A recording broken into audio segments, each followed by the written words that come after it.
Hello प्यारे बच्चों, आज हम आपको बताएंगे इंटरफेरेंस के बारे में। आप लोग लाइक सब्सक्राइब और कमेंट जरूर कीजिए। इंटरफेरेंस क्या होते हैं, हमारे बॉडी में इनका क्या महत्व है, क्या कार्य है, इसके बारे में बताएंगे।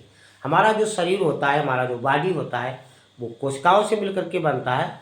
और कोशिकाएं हमारी कोशिकाओं का जो समूह होता है वो मिल करके एक ऊतक बनाता है। तो हमारे बॉडी में कहीं भी संक्रमण होगा किसी वायरस का तो कोशिकाओं में होगा। अब कोशिकाओं से वो ऊतक में से पूरे तरीके से हमारे पूरे बॉडी में हो जाता है।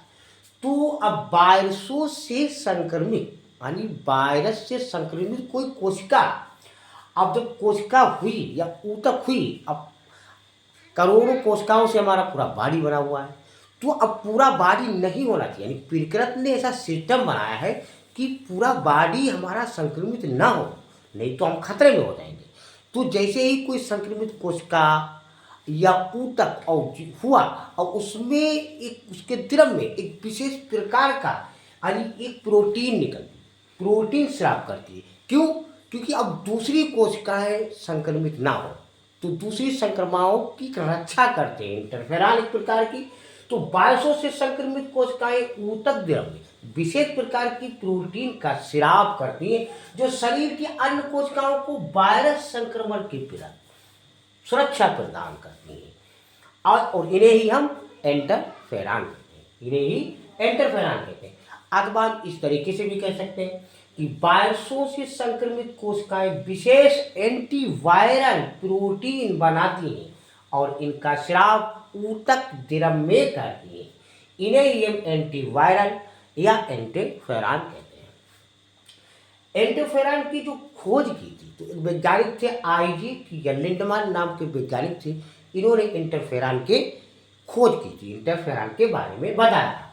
तो इंटरफेरॉन जो है वो असंक्रमित कोशिका है, जो हम जो है वायरस से संक्रमित नहीं, उसको असंक्रमित बोलते हैं।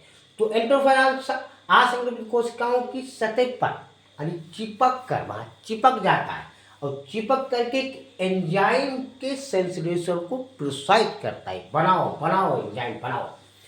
जो वायरल mRNA यानी जिसको हम मैसेंजर आरएनए बोलते हैं को नष्ट करके वायरल प्रोटीन के संश्लेषण को रोकते हैं। और ये मैक्रोफेज यानी कोशिकाओं की जिसको फाइगोसाइटिक क्रिया को बढ़ाते हैं और एंटीबॉडीज उत्पादन को प्रोत्साहित करते हैं।